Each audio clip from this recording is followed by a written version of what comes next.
Ultimate purpose is not survival. It's finding purpose in what you love. I'm pumped to be branching out and being like, hey, we're going to sit down and have a couple-hour podcast. Is it? Is it, dude? Jesus Christ. You just like talked for 5 minutes. I'm like, is it though? I've always been inspired by this shit. Yeah. Dude, that pizza was so greasy. It was disgusting. It was not disgusting. Disgusting. I don't know what you did, but it worked. That was weird. Huh. Might be dying after 10 years. Yeah, we might have to upgrade soon. Actually get a new interface. Yeah. Okay. All right. First and foremost, Yeah. I got something I want to show you. Okay. Because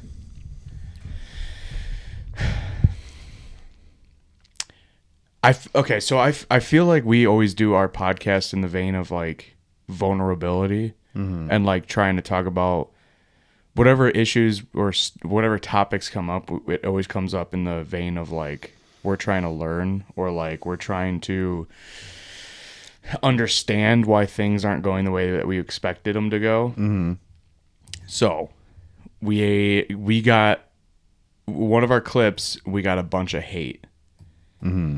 We got a bunch of hate over it. A bunch of people telling us that basically we're full of shit or that we don't understand what we're talking about. Yeah. Which not understanding what we're talking about may be the case. Sure. Right. But it's also under the assumption of people that don't know anything about us. Right. So I'm going to show you this fucking clip.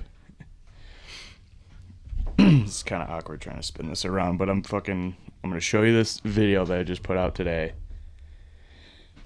I have no idea where the speaker is on this, but I'm going to try to fucking find it once it starts playing. This is not what I thought it was. All right. I was wrong.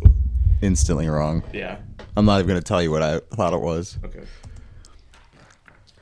All right, let's get something clear. Fat people know what to do. Eat less, move more, track your calories, lift weights. We're not sitting around confused about what it takes to lose the weight. Most of the time, the fat people that you see who are talking about weight loss have lost weight and gained weight and lost weight and gained weight. They know what it takes. What pisses me off is that thin influencers, most of whom have never been overweight, act like they're the gatekeepers for weight loss and they have the secret of how to do it. Here's the thing. I've been up and down in weight my entire life. I've tracked macros, I've meal prepped, I've lifted weights, I've done it all. I've gone from 330 pounds of just fat slob to 190 pounds jacked. It's not that I don't know what to do, okay? I've done it. But the thing is that when you have a set of guidelines that is presented on Instagram like it's the only way, you ignore that life is way more complicated than that. There's mental health, there's relationships, there's family and friends and kids and careers and school. There are so many different things that are considered. My life, I don't just exist to lose weight. These influencers on Instagram act like if you're not shredded, you're just lazy. They don't get it. They don't know what it's like to have a full plate. Literally and figuratively. I mean, most of these people have never even been fat. Which leads me to the next point. Fat people think about weight loss way more than thin people do. It is on my mind constantly. Whenever I put on an outfit and it fits better or it fits worse, whenever I get in the shower, when I go swimming, when I take my kids to the pool, when I am running around with my kids or taking my dog for a jog, every moment I'm thinking about whether I've progressed or not. The reality is weight loss is not a game of eat less, move more. It's a game of balancing your entire life and prioritizing. And if using a GLP-1 agonist is, or any other medical treatment to get healthier is what you need to.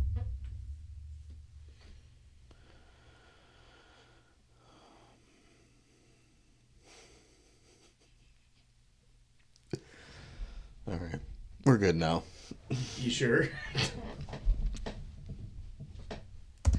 To do to quiet the food noise and progress in your health, then do that. These fitness influencers that are trying to tell everyone that you're destroying your body, you're losing your muscle, you're gonna have a weird face, you're gonna have a flat butt, those risks are far outweighed by the risk of obesity itself. If the food noise is too loud and akin to an addiction for you, and taking a GLP-1 agonist is what's going to save your life, do that. The bottom line is you don't need to be perfect to lose weight. You don't need to be perfect to make progress. You don't need to just stay the course and eat keto and starve yourself, and the only thing that you do is fucking goblet squats in the garage when you should be spending time with your family or studying for your next test. When you do those things, when you make progress, you get healthier, you feel better, you look better, those things are all real, but it's not the purpose of your existence. If you feel like you haven't been measuring up, it's time to stop comparing yourself to people who have the perfect life on social media. You don't need to measure up. You don't need to be perfect. You make a little bit of progress, and sometimes the version of progress is just not gaining weight. In our podcast, we try to do everything from the vein of vulnerability and talk openly about our struggles, whether it's struggles with relationships, struggles with weight, struggles with money, struggles with mental health. All of this is from the place of wanting to learn. So if people want to jump into our comments, give us some positive feedback, some productive criticism, some productive commentary. Don't sit there and tell me that someone who walks 20, 30,000 steps a day just at work is someone who just sits. Before you judge who I am or who my brother is as a person based on a 2-minute clip, you can get a little more context by actually listening to our podcast.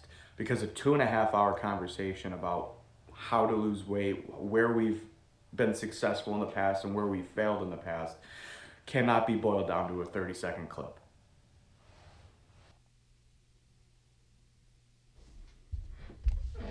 Damn, you look jacked there. Damn. That's awesome, dude. Damn, I wish I could talk like that. I can't speak like that. That was very professional. I felt like I was watching a TED Talk in a way. That was good. No, I'm joking, but at the same time I'm serious. It was really good. I loved it. That is not what I thought you were going to show me. What were you thinking, by the way? I don't know if I want. I don't know. It might be weird now. Just It's a lot. oh my god. I thought it was going to be something big because you're like, I got something to show you. And I was like, oh. And so I'm sitting here and you were like getting your stuff together before we started. And I was like, oh shit, they're pregnant. Oh no. Anyway. No, we're not pregnant, but we do have a lot of shit going on. Yeah, you do. We bought a house. Yeah, it's insane. That's fucking crazy. It's awesome, dude. Fuck yeah. It's nerve-wracking though. Nerve-wracking? Can be. Buying a house? I'm not. It's nerve-wracking when it goes to the underwriters, and then they're like, well, what about this thing? And what about this thing? And then you got to dig, and it's not a big deal, but it's definitely gets to a point where like you're in the process for like a month and you're like, all right, man, like, can we just, what else do you need from me? You know, it might not be that bad for you guys though. I don't know what it's like anymore. It's been a while. I don't know, when did I last buy a house? Probably 5 years ago. Well, the only thing we have left is closing. Yeah. So there's nothing else to do. We Right, just have to right. sign everything, and we take possession That's awesome. in April. Wow. Second week of April. That's huge, man. Yeah. It's wild. It's yeah. Dude, shopping for a house was so difficult this year. I mean, like there were so many times that we found something that we were like, dude, yes, this is what we want. It checks all the boxes. But it would be like we would schedule with our realtor, like, hey, we want to go see this house, send her the address, and she was like, okay, it's scheduled. And then a half hour later, the selling agent just let us know that it's under contract now. And it's like just that quick. Like there was 4 times, I think, if I remember right, there was 4 times that we were going to go look at a house, and then it sold within a half hour of scheduling the tour. So I'm like, come on, like we were getting so. But I mean, we're kind of skipping over what I just played for you.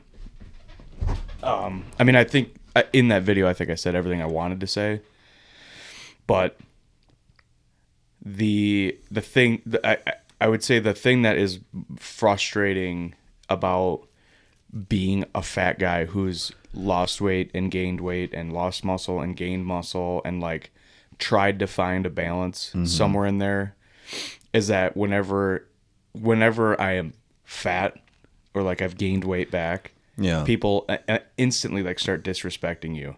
Like they're like, you're fat. You've never done this. You've never lost weight. You can't even handle. You're afraid of a deficit. And it's like, you have no idea what I've done. Right. Like, people have no idea how many times I've lost 50 pounds, 60 pounds.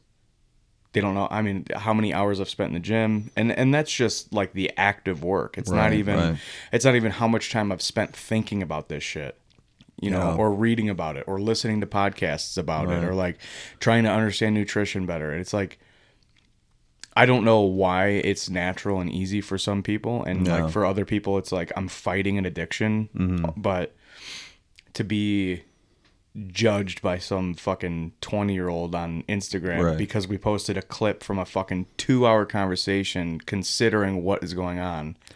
Dude, we both, but I'm just speaking for myself, I have personally studied diet and nutrition for 20 years. Deeply. Reading studies, reading books, you name it. Yeah. I'm just not good at, There's like you said in that clip, there's layers to this, right? You go through a bad relationship, you know, you're not as worried. You know, you go through some things and you're not as hyper focused on the one thing anymore. Yeah. And we talked about that too, is the hyper fixation on it is not, I'm at an age or getting to an age now where, yes, I've got to get to a healthier weight and stay there. But what in my opinion is less healthy, I mean, it's not healthy being overweight. And honestly, it's not healthy being overweight. I'm not going to put it on sale, as you would say. But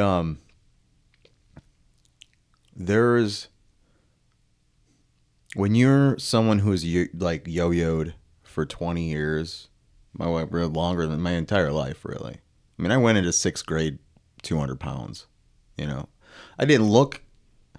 I don't know. I developed into like a middle-aged body like as a teenager. Yeah. And I wasn't like, you know, the typical overweight kid where you're just this, you know, butterball turkey looking kid. I wasn't that. I never have been. I look worse now that I'm getting older, but when I was younger, I held it better, you know. And I've always, you know, weightlifted. I've always like somehow combated, you know, probably the morbidities of obesity. You know, that was part of that podcast. I mean, that's why it is annoying to read a slew of I'm glad we're getting the views, but it is annoying that out of context. Yeah, we both sound like idiots out of context, and to put it out there, you know, our clips aren't meticulously generated by us because it's putting out a clip a day. There's no way to do that. The amount of work. So doing the full thought. The process of the clips is not the issue. The issue is that it's a clip out of a 2.5-hour podcast. No, sure. So all the nuance goes away. But it is the issue because what they were saying isn't wrong, but they are ignorant to what we talk about. Yeah. They just saw a clip and they probably shared it and posted it on their fitness channel and went, yeah, these guys are idiots. Yeah, you got to do that. Whatever. You know what? I'll take the views. I don't care. Yeah. But I know a lot about a lot of things. You and I are studiers. You know, we're people that will follow scientists, will follow nutritionists, will follow, you know what I mean? We will read everything we can about a subject. I know so much about shit that I'll never use, not even about nutrition, just outside of that when I'm gained 40, 50 pounds, I know how I did it. I'm not a moron, right? And but also what people don't understand is that like the average guy that has a relatively active job has always been relatively in shape, right? Or not even in shape, but just an average male body. If that guy puts on 40 pounds, something's going wrong. You know, either he went way off the rails or he, you know, there's something medically wrong. Maybe he's developing some sort of sugar problems or metabolic syndrome. I have been fat and slightly less fat back and forth my entire life. It's a different animal. And so what I was trying to say in the last podcast, which we really never got all of the thoughts out, is that I've been on all sides of the spectrum. I've been a power lifter. You know, we're really trying to power lift. We're really trying to bodybuild. I've done it all. And as far as diet and nutrition and exercise, and I've done it all. I've tried it all for years, not just, and there's periods of time where I look pretty damn good. And then there's periods of time like right now where not so much. And I'm okay with that. I don't live my life based on the fact of your perception, anyone's perception of me. I don't mean you, like, you know. No, what I mean? You're speaking in second person. So we have a tendency to do that. Yeah, I do that a lot. I don't care. It's not that I don't care that I'm overweight. What you don't understand is that the point of what I was saying in the last podcast too is that my doctor doesn't even think it's a big deal because he's seen me because I've always weightlifted. I've always been active. When I'm not active, like I've been relatively inactive for like 6 months, and look at me now. I don't think that our family doctor not caring is what we should focus. Really, like I don't want to go on these curtails of what scientifically makes the most sense. I'm speaking anecdotally, and I would like to just finish my thought because people need to hear the full, not the full story right now, but they need to hear the bits and pieces that they're missing. Well, the story is that we were talking about, the conversation was a conversation about sustainability. And like, why is it always up and down? Right. It's not about the opinion of a doctor or the opinion of people on Instagram or whatever. No. Sure. The conversation was, why is it that we do go up and down? But let me get it out. Let me get this part out, because it's not my point in bringing that up, which is like, this is something this is something I'm trying to, the point is bring up my doctor's response, because the whole point in that podcast is I was leading to this point of saying like, and also when I talked about like going on a strict caloric deficit and not losing a lot of weight, at that time I was in the gym 2 hours a day, and I had already lost like 50 pounds and gained like 30 pounds of muscle. I was getting jacked and lifting extremely heavy weight. Mm-hmm. I never got to that point because we have this tendency to kind of branch off and kind of whatever, and so the thought's never fully finished. So then, of course, when even if people listen to the podcast, they're not going to know the full story, and that's fine. You know, we'll have this is also a work in progress for us because we don't do this. I mean, this is new to us, so you know, you're not going to get the full linear story. So some things are going to fall out of context. Dude, it's a podcast. These conversations are a web of snippets. Yeah, absolutely. I mean, to listen to every single one of them, you'll start to get an understanding of like who we are. But like, we're not preparing ideas. These are just to display informal, thoroughly. Yeah. I mean, like, so to have a lifelong struggle with gaining weight, losing weight, and like addictions in different ways, not drugs or alcohol for us, luckily, but like these like addictive personality where we get addicted to media, we get addicted to hobbies, we get addicted to subjects. We're like your one of your recent like obsessions was, and recent by the last few years, but one of your recent obsessions was physics, and it like has no bearing on your life at all. No. And like, I'm the main person you talk to, and I was like, dude, if you fucking bring up physics again, I'm gonna hang up on you.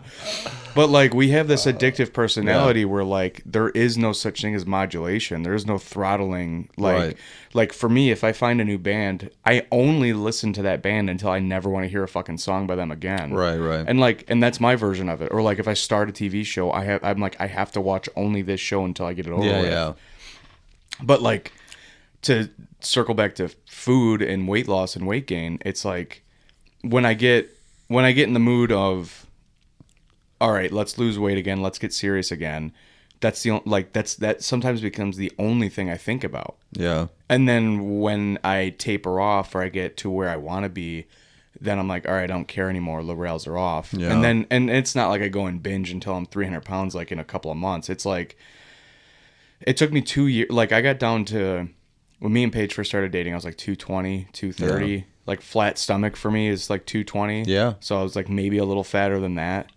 But when we first started dating, I got to where I wanted to be. I hurt myself, and then it took like 2.5 years to like gain the weight back. Right. So well, that's another thing that we didn't talk about is that I've never had surgery. You had to have actual surgery. I've never had to, but yeah, dude, weightlifting injuries are serious, man. They take forever. You throw your back out, pull a tendon, pull a muscle. I mean, there's been so many years where, and I have weird shaped hips. Like I've had X-rays because they're like tilted, and I don't know, I got some weird hips, right? So if I start hitting the gym like crazy, I don't know what it's called. I don't even care. But when I start hitting the gym like crazy, I have this tendency, and Mom has the same. It's her definitely genetics. Mom's got the same problems, and I'm just hoping mine doesn't progress into the shit she's got. But my tendons will pull. I get bursitis really bad, and it's not just because I'm overweight. Bursitis? Yeah, what is that? So bursa is the, I guess, the lubricating sac for all your joints. You have them wherever there's a major pivot joint in your body. Okay. And what bursitis is that when it gets basically inflamed, it's excruciating pain, and it's hard to walk, and I don't know. It causes a lot of problems though. Mom's had to have hers removed. I want to say 3 times. I don't remember, but we just talked about this on the phone, so it's stupid that I don't remember. We literally talked about this 2 days ago. But I don't have those problems as much because I now know when I start feeling those aches and pains, I need to back off entirely. Because because I'm walking at work, whatever. Yeah. I can't be adding to that. And so people, especially these fitness people, well, first of all, there's a handful of things. Dude, if you're not on hormone replacement, if you're not on a ton of things that help you heal faster and stuff like that, which I don't want to take shit all the time. If you're not on those things, recovery, and this is another thing, I'm not saying like all like fitness influencers are on hormone replacement therapy. I don't necessarily believe that's true. Because some people have... Well, some of them definitely are. Some of them definitely are. Especially the bigger guys. Like, guys that are jacked, you're definitely on steroids. Right. But which is okay, but also... Or even TRT. Those guys also have to be honest about the fact that those hormone replacement... The hormone replacement therapies allow for healing much faster. So if you get injured at the gym, you're back to the gym in 2 weeks. Yeah. It takes me 3 months. If I pull a tendon or tear a tendon or something, I'm done. Yeah, the most recent thing, other than my meniscus tear, which was fucking brutal. The most recent injury that I got was I tore my bicep, and I remember showing you, like, we went to the gym, and I remember like flexing my bicep, and you could see the striation going all the way up my arm. I'm like, dude, it never healed. Yeah, it never healed. So if I do any kind of curls, I'm like, there's a point where if I do back day or I'm doing like Arnold presses or something where I'm like curling at the bottom and then pressing. There's a point where my bicep will feel like it's burning, like it's on fire, and not like muscle burning, like, oh, I'm injuring myself burning, and it just won't go away. There's it's been like 3 years since I tore my bicep on a preacher curl. Yeah, there's the good thing about biceps is you can tear them, you can mess them up pretty bad, and they're still effective. Like there's and I only know that from following bodybuilders and stuff. I mean, I was super into following bodybuilders. I just think it's amazing to do that with you. I don't give a fuck what kind of drugs you're on. It doesn't matter. That the amount of work put into that. Yeah, to get yourself to look like Larry Wheels or like Juji Mufu or whatever. There's no drugs that just make you look like that. Yeah. Matter of fact, I've met people who were on me and Uncle Dave had this conversation because Uncle Dave's the one who got me into bodybuilding, or at least introduced it to me because he was obsessed with it, right? Yeah. And I talked to him about potentially going on hormone replacement therapy, and he's like, it might be good, it might like make your life better, but it's not like the end all be all. And because at the time I was working out a ton, I'm like, man, I think it would help. And he's like, no, these guys live at the gym. How old were you at the time? No, this is recently. Well, this is probably at, I think, Shannon's wedding. Okay. Yeah, a couple years ago. Yeah. And we were talking about it, and he's like, dude, the thing is though, is that like, you can go on hormone replacement therapy and then also be fat. And it doesn't change anything. Yeah. I mean, you don't have as much of you're not going to just shoot yourself with test and then be jacked. Honestly, the things you're going to notice, at least from what I've seen, like people that I like have seen on social media or in whatever that are on hormone replacement therapy, you can just tell that are fat or overweight, they'll have their faces will blow up, but they won't be doughy. Like, when we get fat, we get these like soft, like baby faces, right? Yeah. They don't get that as much. They just, and then also like their arms might be skinnier, right? Like I know when I start gaining a ton of weight, my arms get real like not flabby, but fat, Yeah. Like they balloon, like inflated balloon kind of. See, I don't have that. I don't think I ever get that problem really. But I work with my hands. You work with your arms. Yeah. I'm not wrenching all day or like holding stuff all day, not like that. But and I don't know if that matters either, but I think it kind of does. Like I've met I remember this everything. This is the thing about exercise that annoys me too, is actually you bringing that up, is that a lot of people will talk about how like you can't spot, weight loss is just weight loss throughout your whole body, and I agree with that, but like if you ever see someone that has a specific job, they're going to have a specific build. Even if those people gain weight, they're gaining weight in very specific areas that they don't use as often. You know what I'm saying? And it's not always the case, but there's something to be said about that. And no, I'm not a scientist. I'm not a doctor. No, I'm not. But I mean, if you just really pay attention to things, I think like you can formulate these, doesn't necessarily mean it's causation. But there's definitely a correlation. There's definitely something to be said about it. So, and that's where like, Do you remember me like this is probably a couple of years ago, we were on the phone and I was like, how much do you think, let me get my thoughts in order, because this is the issue with our fucking podcast, is like we have these like flow charts that like I'll be at the end of it and I'll go, oh wait, shit, let me back up. Yeah. We were talking about like super scrawny dudes that like never stop moving. Like even at break, they're like fucking bouncing or they're like doing something or like cleaning or something, and then like they go home and they don't go like they don't like watch TV or they don't whatever. They're like, let me like pick weeds or let me like clean the garage or like they're always kind of moving. Do you remember like talking about that? Yeah, like, dude, it's gotta make a difference. No, it does. Like if you're just fucking bouncing your leg, you're doing more than if you're not. So like if you never relax, you never sit down and actually just like let your body do nothing. Like that's got to be burning calories, right? Yeah. So the guy I talked about a couple times that I work with, the vegan guy who like whatever was he's like super into fitness and mobility and Wim Hof breathing and all this shit. Yeah. He brought up NEAT. There's actually like terminology of it, and like there's studies about this. It sounds familiar. I think I know about this. Non-exercise activity thermogenesis. Yeah. So that I didn't know that this was an actual idea that people are studying. Yeah. But like I just to like look it up. Calories burned from daily activities, everything from walking, standing, doing house chores, climbing stairs, or even fidgeting burns calories. This is often called NEAT, non-exercise activity thermogenesis. NEAT can significantly contribute to your overall daily calorie burn and has an impact on your weight.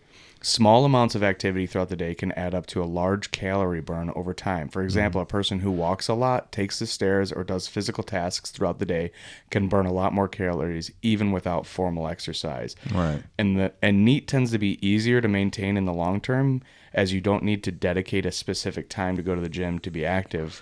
It's built into your routine.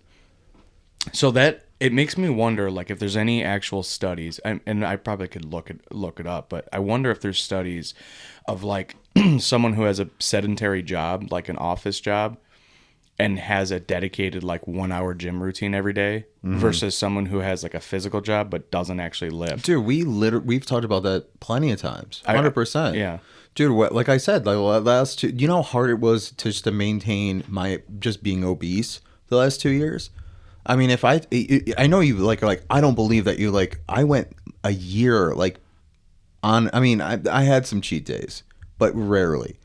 I went like a year. When I first started my last job, I knew I was going to be sitting on my ass a lot, right? The job is mostly programming, right? It's not as physical. So, what was I going to say? Oh my God, I'm sorry. I just woke up.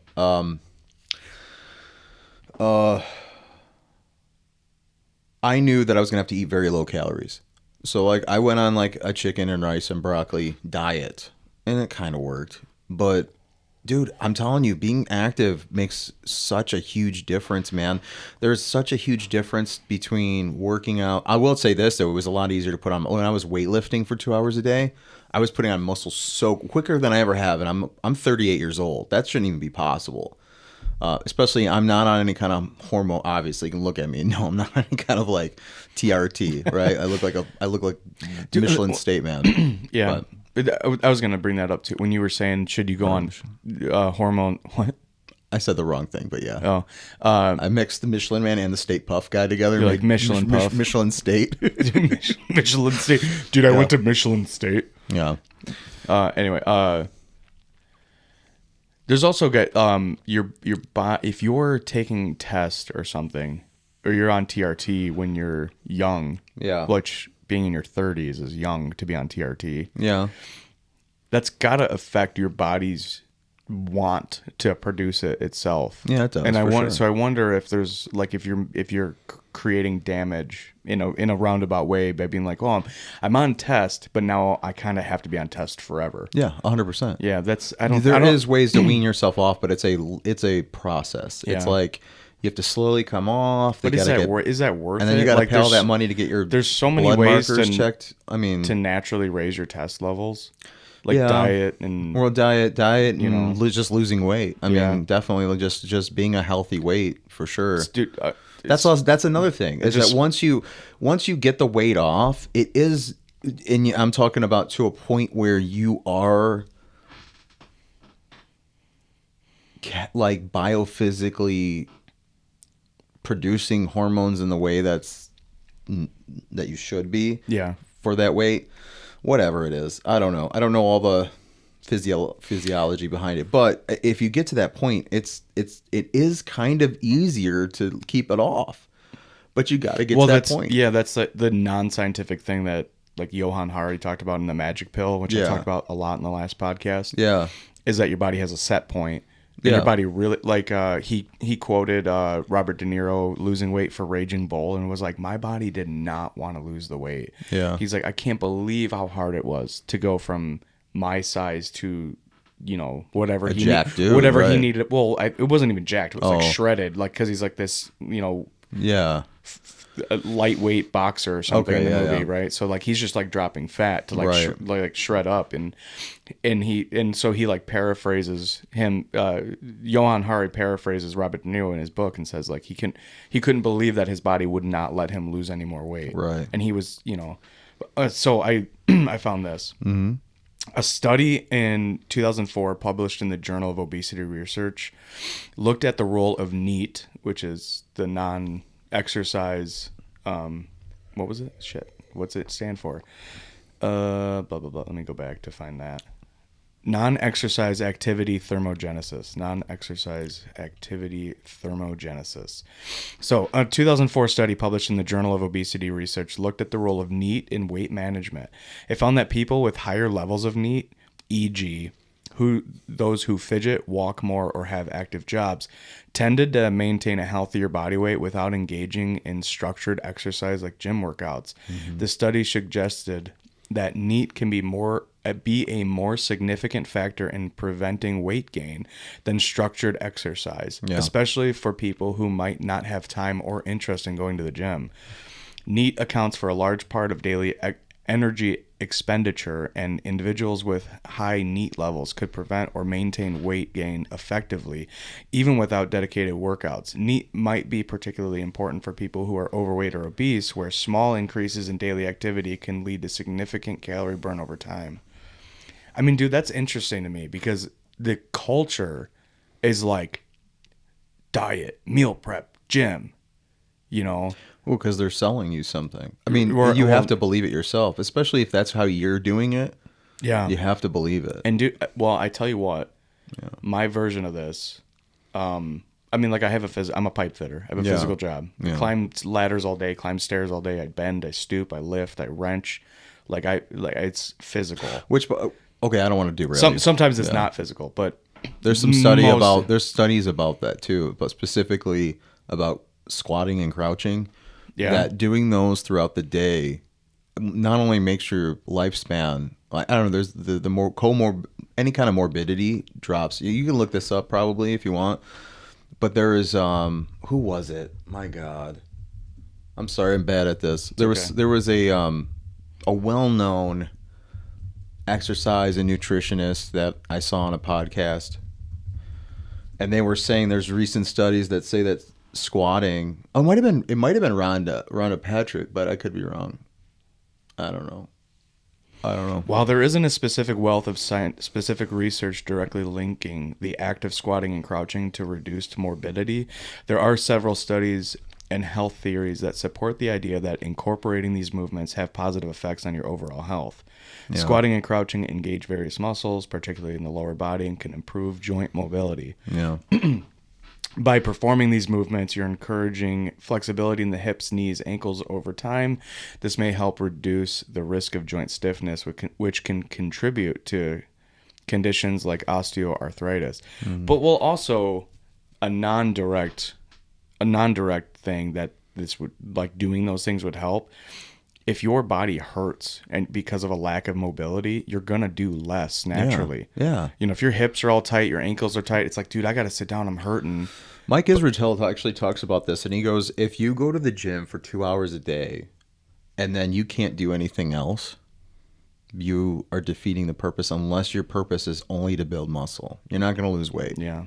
Because your body is going to go, hey, sit your fat ass on the couch because you're sore. Yeah. And even if you don't and you try to force yourself and push through it, your body finds ways that you'll start moving more efficiently. You know what I mean? Like you'll start doing things because you're cutting corners. Yeah. Dude, I of all the people that have popped up in the last few years, like, I love Juji Mufu, hilarious guy. And he just takes all the seriousness out of lifting and just makes it fun. Yeah. But Mike Israetel is like the perfect combination between, like, the seriousness of, like, Rhonda Patrick and do you remember that chick that Juji Mufu used to lift with?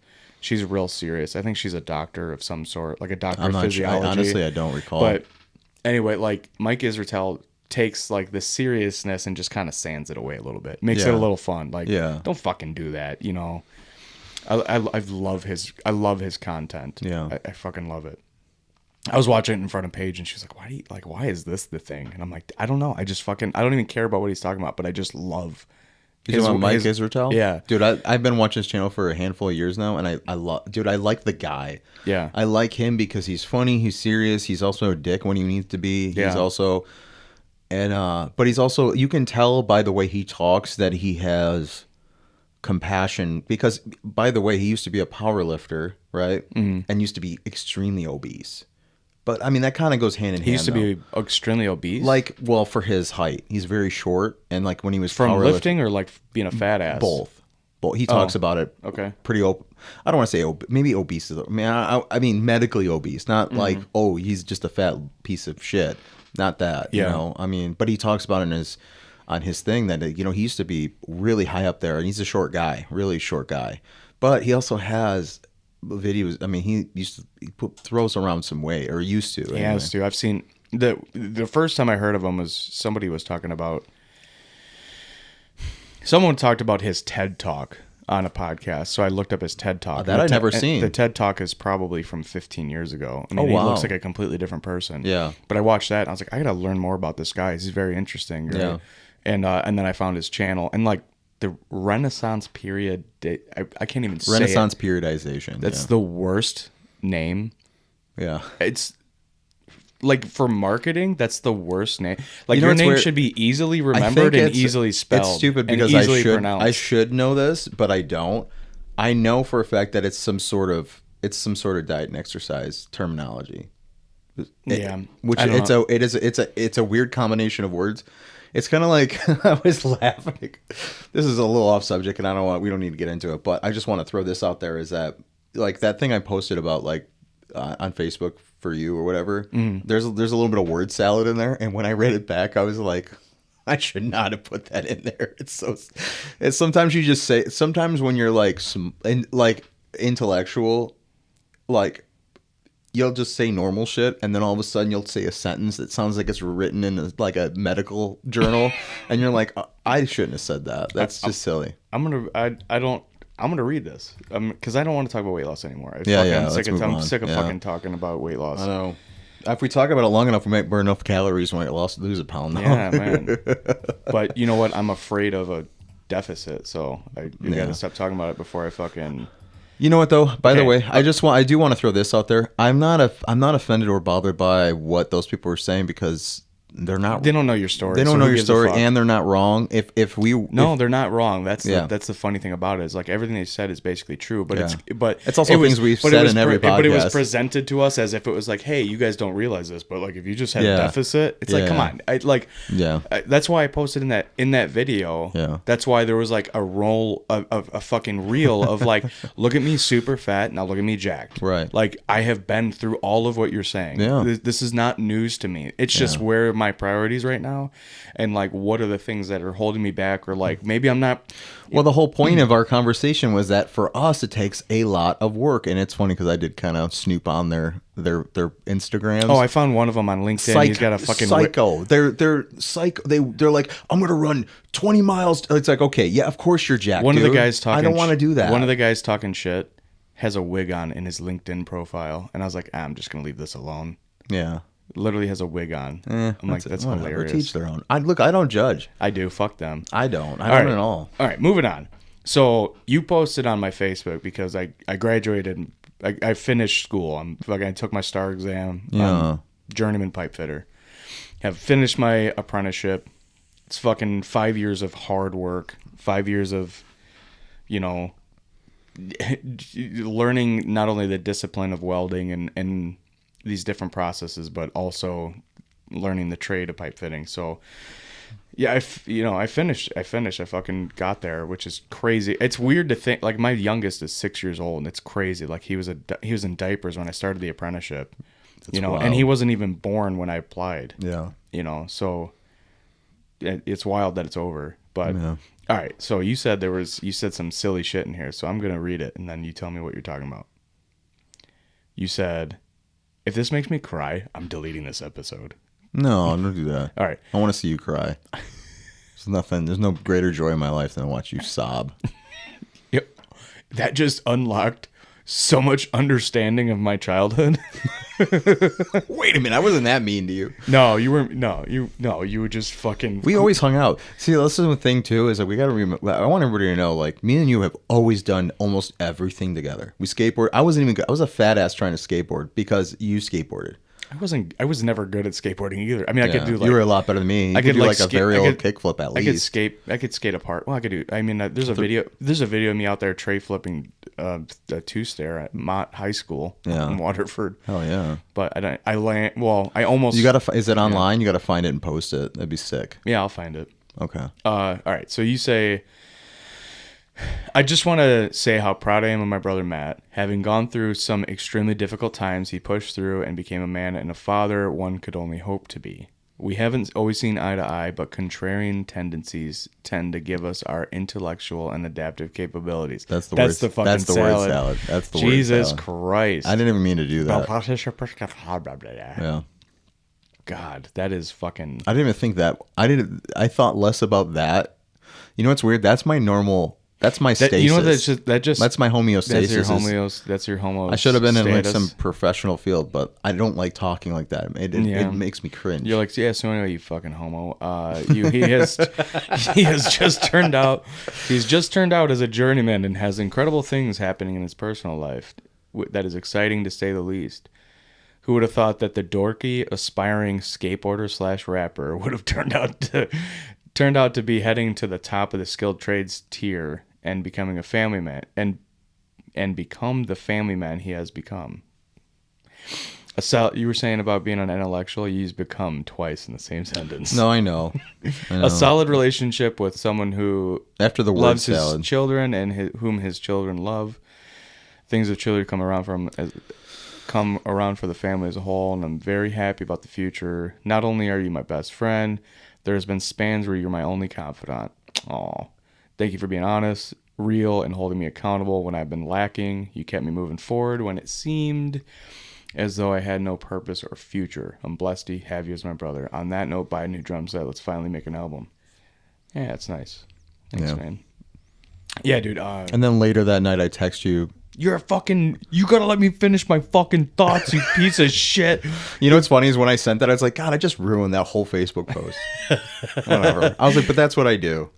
Yeah, I'll compliment you and then cut you down. Well, that's why see, when I saw those comments on the, I don't want to go back to this, but when I saw those comments, I was like, God damn it. I was like, I just want to, like, I text you and I was like, hey, don't explain yourself to these fucking losers. You know, like, that was my only intent by texting you to let you know about it, because you do worry. You're like, wait, people don't understand. I got to make them understand. And I'm like, I do have. They don't give a fuck. I do have. Well, I mean, we both still tried. Yeah.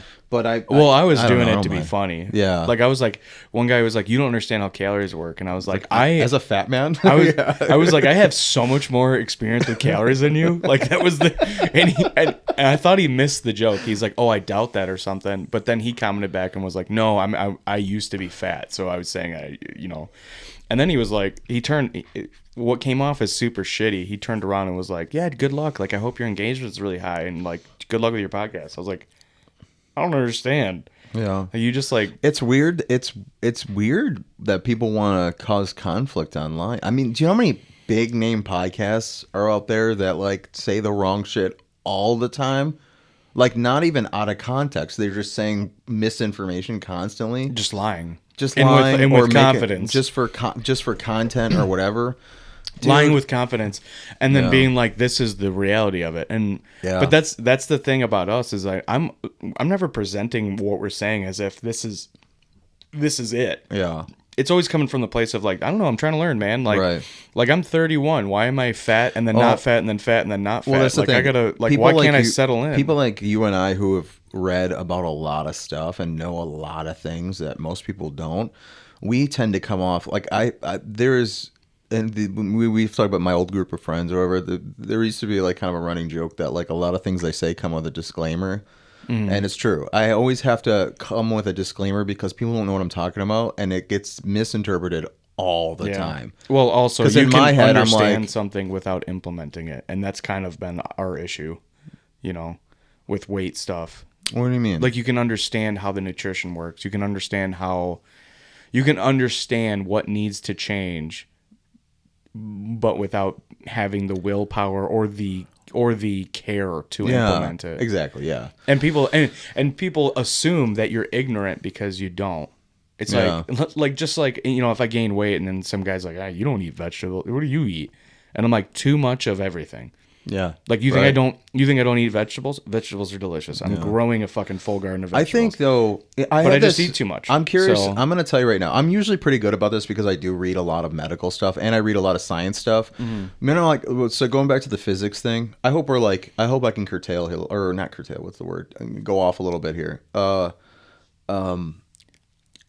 So I read so much stuff that. Just kidding. What? I was gonna pretend to fall asleep because you're going into physics.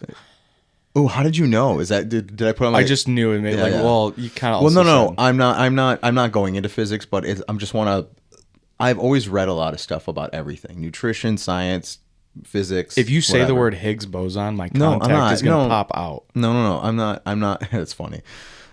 Like, my eyes are glazed over. My contacts turn into pepperonis. Yeah. That's the funniest thing you ever said to me.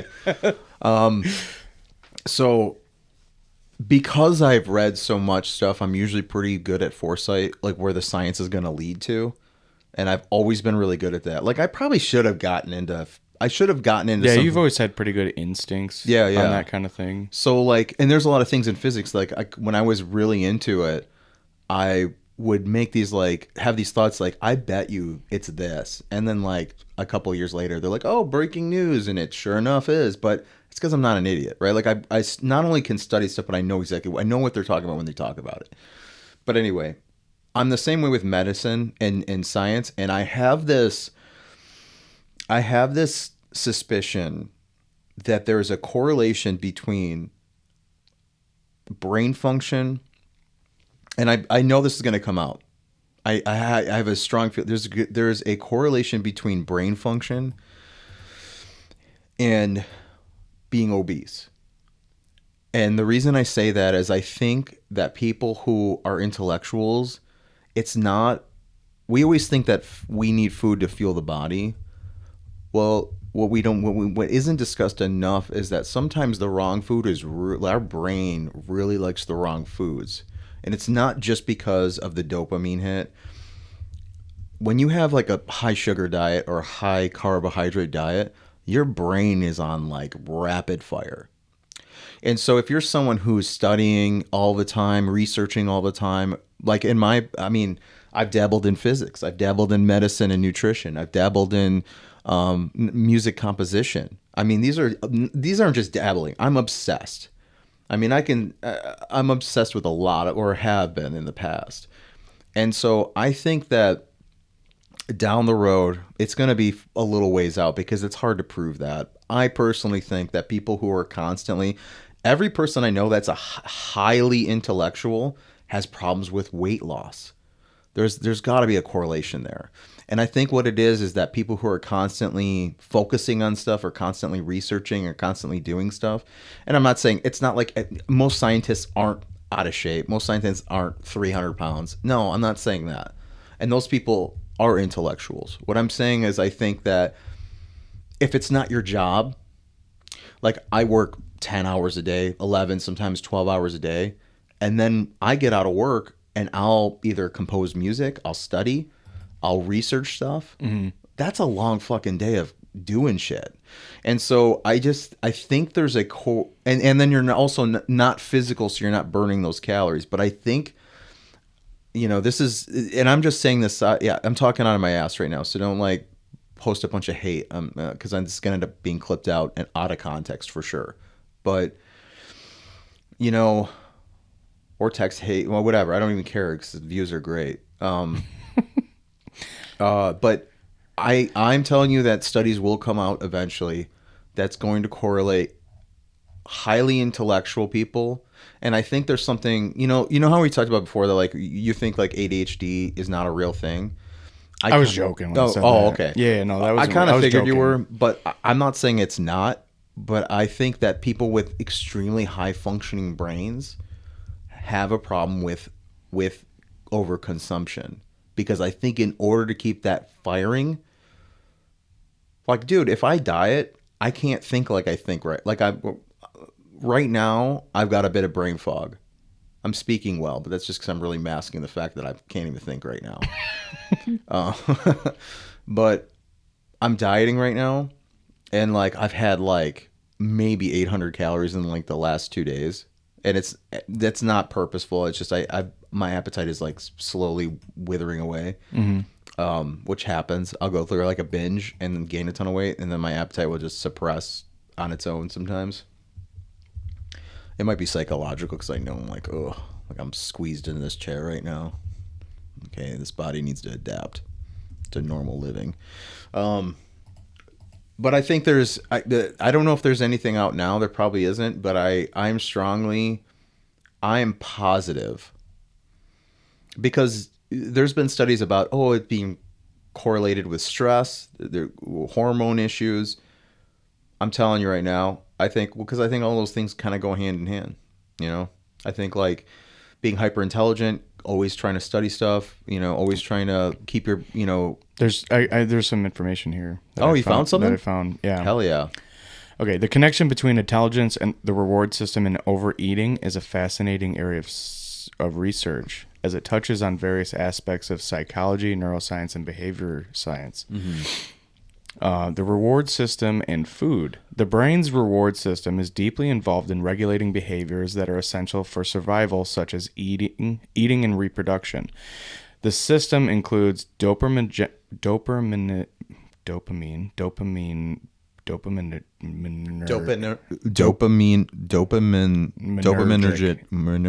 which just means dopaminergic pathways, reward centers, right? So the system includes dopaminergic pathways that reward us with feelings of pleasure when we engage in activities that promote survival, such as eating. Here's a breakdown of how it works in the relation to food. Dopamine and reward. When we eat foods that we find tasty, especially those that are sweet, fatty, or salty, our brain releases dopamine, a neurotransmitter associated with pleasure and reinforcement. Foods rich in sugar and fat tend to provide strong dopamine spikes because they activate the brain's mesolimbic dopamine system, leading to feelings of euphoria and reinforcing the desire to eat more of those foods. Hyperpalatable foods, such as modern foods, are often designed to be hyperpalatable, meaning they combine elements of sweetness, fat, and salt to maximize the reward potential. These types of foods tend to overstimulate the brain's reward system, encouraging people to consume them in larger quantities, even when they are not physically hungry. Intelligence and sensitivity to reward. People with higher intelligence may have a heightened sensitivity to rewards, which may increase their likelihood of engaging in reward-seeking behaviors, including overeating. Here's why. Greater cognitive processing. Higher intelligent individuals tend to process information more deeply and are often more aware of the rewards that food can provide. This awareness may enhance the pleasure they derive from eating high-calorie foods. They may also be more likely to seek out these foods because they anticipate the pleasurable reward, even if they know the potential downsides, e.g., weight gain, health risks. Enhanced reward processing. Research suggests that people with higher IQs may have more active or more finely tuned reward systems. In one study published in Neuroimage, researchers found that individuals with higher intelligence showed greater activation in the areas of the brain related to reward, including the ventral striatum and the prefrontal cortex, when exposed to rewarding stimuli. This could make the experience of eating these foods more rewarding for them, potentially leading to overeating. And an increased sensitivity to food cues. People with higher intelligence might be more sensitive to food cues in their environment, which means they could be more likely to respond to the sight or smell of delicious, calorie-dense foods, even if they're not hungry. This heightened sensitivity could contribute to uncontrolled eating. And then it goes on to talk about delayed gratification versus immediate reward, intelligent stress and emotional eating. I mean, there's a bunch of stuff that's being studied. You think that's why kings were fat? No. I don't know. Because then you think like... Kings are inbred. They're not... Are they? Oh, I guess they would be, right? I don't think that being a king makes you smart. I just wanted to like break the ice because there was a lot of real professional shit there. Yeah. Well, so there's already information out on it, and it's interesting how dopamine and intelligence are connected in that way. It's really cool. Very cool to know that. Yeah, I mean, well, kings definitely they just had more access to resources. No, sure. Let's not talk about kings. I was literally a joke. Okay. I was literally a joke. Are you serious? Yeah, no. I was not serious. All right. Cool. So there's some it's interesting. Yeah. It's interesting. I mean, I don't know. I don't know that would be like a way to be like, well, if you're fat, you're smart. Big brain, big body. I know a lot of dumb fat bitches. Dude, we need merch that says big brain, big body. God, that would be hilarious. Yeah, I thought about putting. You know what's funny that you said that, because I thought about putting out a shirt that had like a picture of a beer, but the beer looked like me, and then it was like full body, like some kind of joke about it having a full body. Oh, that'd be funny. Like full body with hints of like whatever, fucking garlic and chocolate. It's like, yeah, that's cool, dude. Yeah. So anyway, to circle back to buying a house. Yeah. Man, we're right now is the most looking for a house has been so fucking stressful. I mean, it's every single house that we tried to look at was gone or unavailable like within a few days of being listed. Like we would schedule houses that were listed as coming soon with our realtor, and like 3 days after they were posted, someone put an offer in on it, and they were gone. Yeah, that's so. we looked at we looked at the farmhouse, we looked at the cheap house, or we never even got to look at the cheap house. By the time we were done recording last week, the house had sold. Well, yeah, I imagine so. So the farmhouse, dude, you can't find a house that cheap anymore. Yeah. So the farmhouse was gone, the cheap house was gone. So then we had 3 houses lined up. We had one house in like northern Oakland County, but south of here. When we went to go see it, it had a badass pole barn that was like all Harley Davidsoned out. It's all metal and black and orange, and had a pool table, and it was fucking in a huge bar. It was fucking sweet. The house itself, though, was a 2-bedroom house with an attached car garage, attached 2-car garage that they converted the 2-car garage into a master suite. So it was like a 3-bedroom house, but it was still probably only 1,100 square feet. Okay. Beautiful on the inside, looked like a cottage, all wood and whatever. It looks like where you're sitting almost, right? But we were like, this is too small. This is not going to work for us. Like we have 3 kids. It's like no basement, whatever. So we turned that down. Then we go to the next house, and the next house is the house that we had our sights set on. We were like, this has to be it. It's a 4-bedroom house. It's in a good neighborhood that's like that has beach access and blah blah blah, and it's like relatively affordable for being a 4-bedroom house where it's at. Yeah. We go in there. It's listed as a 4-bedroom with a basement. We walk in and we're like, what the fuck? Immediately. Like, it's got, the yard is like 10 feet deep and like 30 feet wide. So it's like a strip. I'm like, that's not going to work. We have 3 kids and we have a dog. Like, that's fucking nothing. Then we go in the house, and it's not just like, oh, you need to put a fresh coat of paint on everything. It's like, you need to rip all the cabinets out because they're janky as fuck. You go into the wood floor was like laid by the owner. Like the wood floor was all separating and peeling. We go down into the basement. The basement has like 5-foot ceilings. So the basement's basically unusable for what we would want to do. No. The first bedroom we walk into is fine. The second bedroom has the laundry room in it. And the other 2, the third and fourth bedrooms are in an addition that was built in 1998. The stairs to go up to the addition, you have to walk through the second bedroom. The stairs to go up to the addition and the laundry is in the second bedroom. That's insane. So it's not even a bedroom, it's a hallway. Yeah. Whoever lives in that room gets no privacy at all. And then the stairs are like barely not a ladder. I mean, it's like a fucking 60-degree, 70-degree stair set. It was ridiculous. Yikes. We climb up there. The 2 bedrooms up there are fine. The bathroom looks like an apartment bathroom. It's like Formica countertops, a shitty sliding glass tub. Sure. I'm like, we walk out of there, and I'm doing a tally in my head, like remodel a kitchen, remodel 2 bathrooms, blah, blah, blah, blah, blah, blah. And I'm like, dude, fuck this. Right, like, it's like, no. Remodeling. Right. And the price wasn't so cheap that it would be worth it to do that. No. Plus, so the basement alone is ridiculous. Yeah, and all of that. I mean, all of it sucks. Right. From what you're describing. Right. So we were like, God, like, damn it, like we were so excited about that house, and so that was the only 2 houses we were supposed to see, and I was like, before we go, like, what about this house? Like, I keep seeing this house. It's not exactly what we want, but it looks good, So like I shared, the agent was like, well, where is it in this town? Send me the listing. Maybe I can get us to be able to go see it right now. So I send her the address, and it was available to go look at right then and there. And we're like, dude, let's go.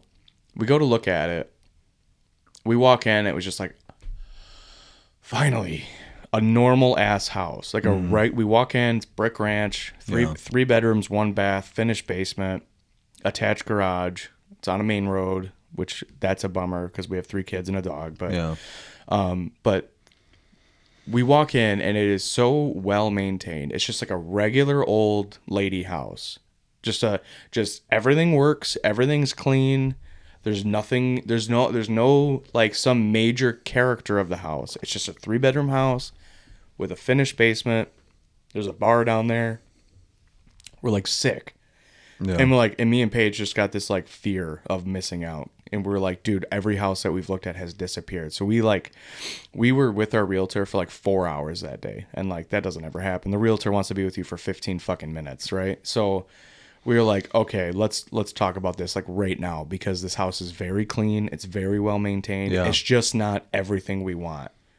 It's okay. So what we're gonna build a master suite in the basement, which is like mostly already done. I want to put in an egress window and then like frame in a door, put in a bathroom. Yeah. So I gotta put in a bathroom in the basement, which is gonna be a lot of work, but it's fine.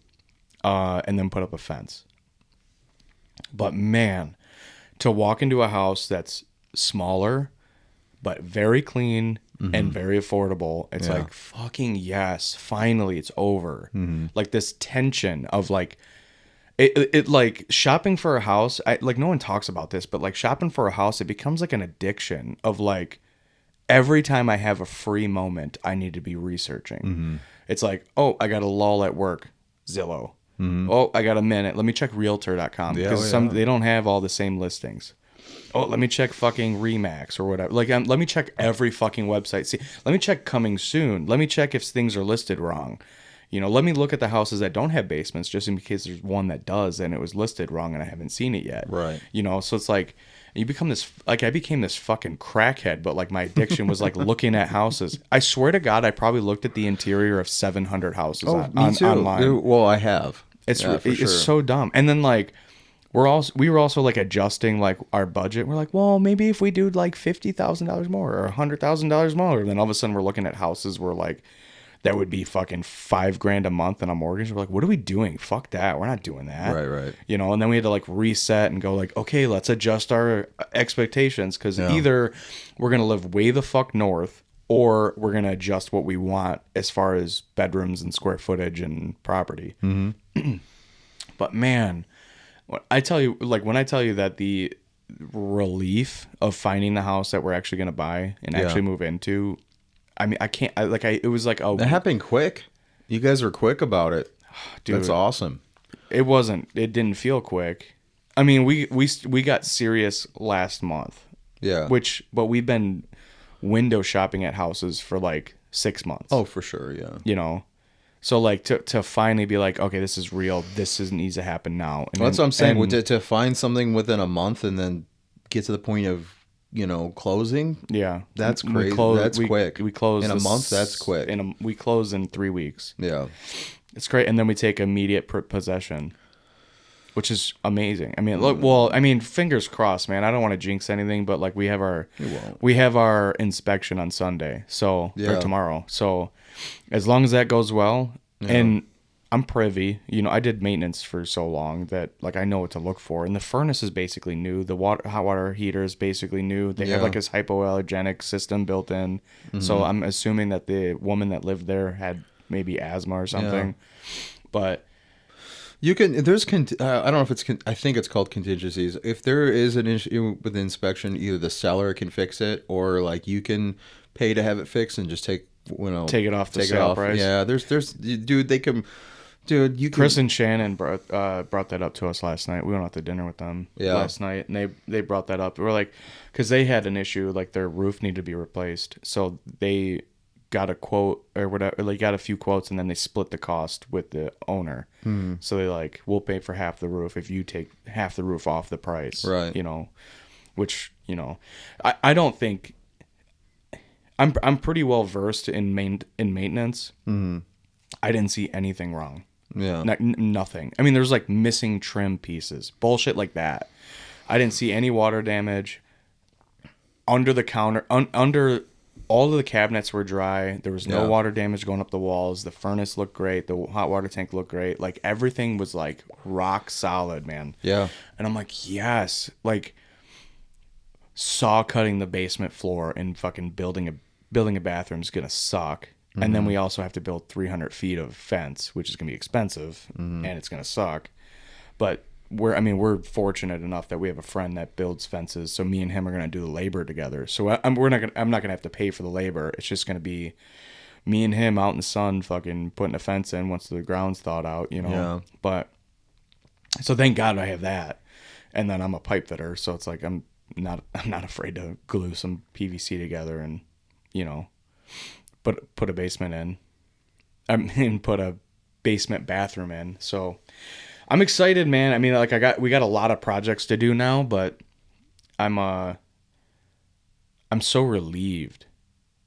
You know, like Paige didn't want to be here in a rental for 2 years, and we ended up being here for 2 years, which was, I mean, a lot of things happened at this house, man. We got engaged here. Our kids, went through 2 years of life here. I mean, we got a dog here. We got 2 dogs here. Like we had a lot of shit happen the last couple of years at this house, but it's this era of living all the way the fuck up here is over. It's like we're down to our last month now. Yeah. 3 weeks and we're going to be making our way out, which is crazy. Yeah. It's weird. It's exciting. It's exciting, but it's an odd bitter, like there's like a bittersweet feeling of it, Yeah. I guess. Like maybe I think I understand that. I don't know. Yeah. Yeah. You just hit a wall. You look like you're going to fall asleep. No, yeah, I don't know. I'm struggling today. Yeah. I'm tired today. But yeah, I mean it's all exciting stuff for sure. Yeah. Yeah, especially I mean like, dude, the last week Wednesday we went to go look at the house. Thursday I had my STAR exam. Yeah. So it's like, dude, like I was getting stressed out because we were with the realtor for so long. And I was like, I have to study. Like I have a test. It's a 200 question test, but it pulls from a bank of 800 possible questions. So I was like, I have to study. Like I can't. And we were with her until I think 7:00 at night. So I was like, when we got home, I was like, oh, dude, I went and smoked like half a cigar because I was like, if I drink caffeine, I won't wake up on time because I'll be up all night. Yeah. So I went and smoked like half a cigar to get myself all like hyper on nicotine, and then I studied, and I was like, I need to go to bed. Like by the time like 9:00 came around, I was so tired. I was like being a dick. I'm like, oh, fucking, and so like Wednesday night, it was all stress and like everything's up in the air. Our offer might get accepted and I might pass my test, or I might fail my test and our offer might not get accepted. And then Thursday I passed. I took my test in like a half hour. It's like 200 questions. We had 2 hours to do it. Yeah. My classmate was like, dude, I was on question like 30 when you finished. And it's 200 questions. Because I was like so stressed out. I was like, I just need to get through this. I need to get this over with. I was just like, any question that I recognized, it was just like click, click, click, click, click, click, click. Like I just knew I knew what the question was looking for just because I had studied so much. Yeah. And I wish I would have taken more time because my score would have been higher. But I got an 87. It's fine. I got an 87 out of 87%. So I did fine. Yeah. But hey man, you passed. And then on the way home, our offer got accepted. I get the text message from Paige. It's like, holy shit. Yeah, what a day. What a day. It's awesome. Fucking journeyman turn out, pass my test to become a journeyman and buy a house with Paige, man. It's crazy. It's crazy how fast this is all going by. I mean, we've made so many giant leaps in our life in the last couple of years. It's fucking wild. Right. But yeah, it's awesome, dude. Yeah, it's exciting for sure. Yeah. Yeah. Are you going with us tonight? Where? We're going. Our buddy Cam's going to the military, so we're taking him out, going to get dinner and getting fucked up. I mean, I'm not really dressed for the occasion. I got like sweats on. I got clothes. If you want to put some. I thought you got jeans that'll fit me. I'm a big boy.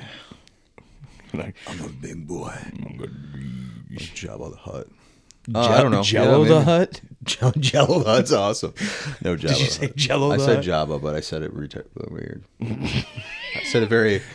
I just do it like Pee Wee Herman. Like anytime you start to say that word, I yell.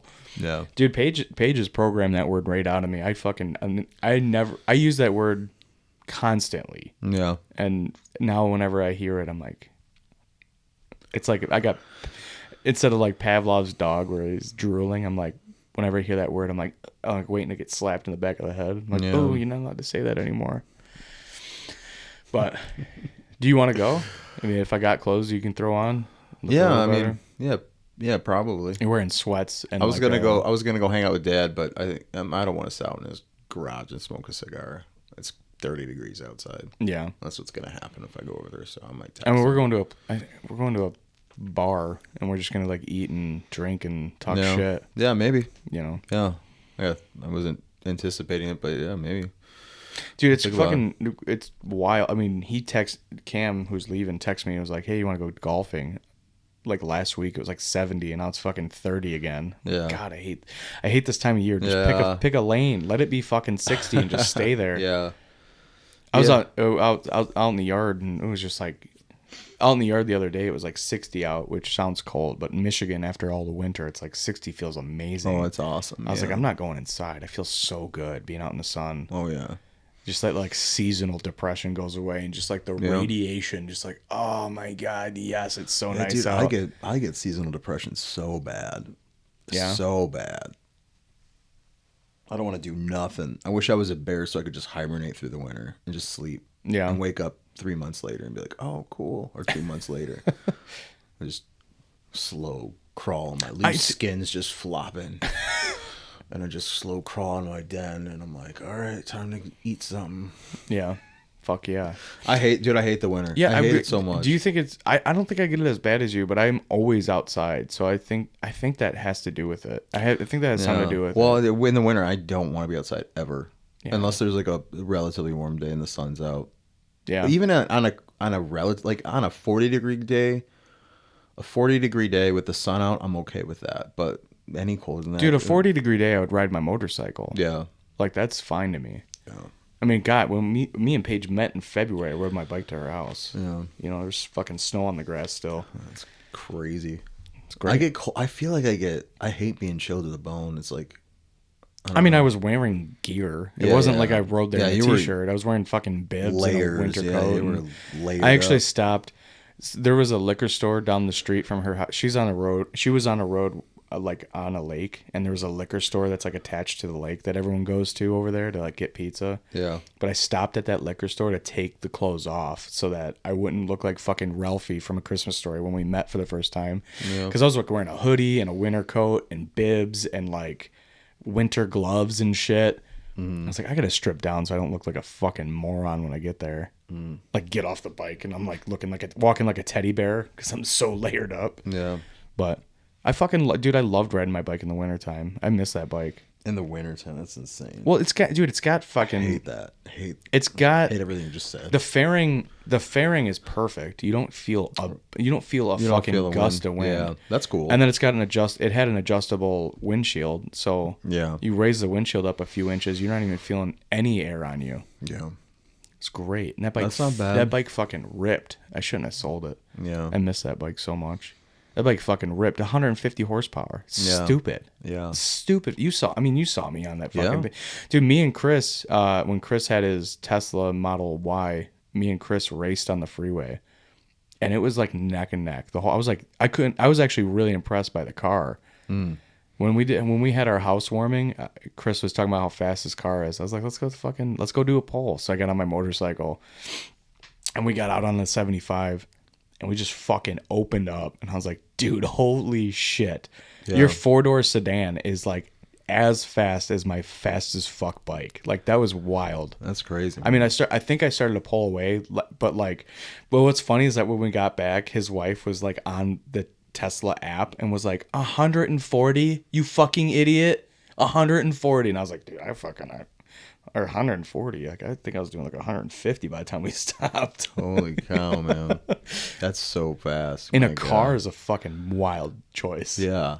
But he was like, dude, that thing's fast as fuck. I was like, this is a sport bike. It's supposed to be fast as fuck. You're like, I was having a kind of a hard time keeping up with you, and you're in a car. Yeah. A 4-door sedan that's huge. Right. Like, holy shit.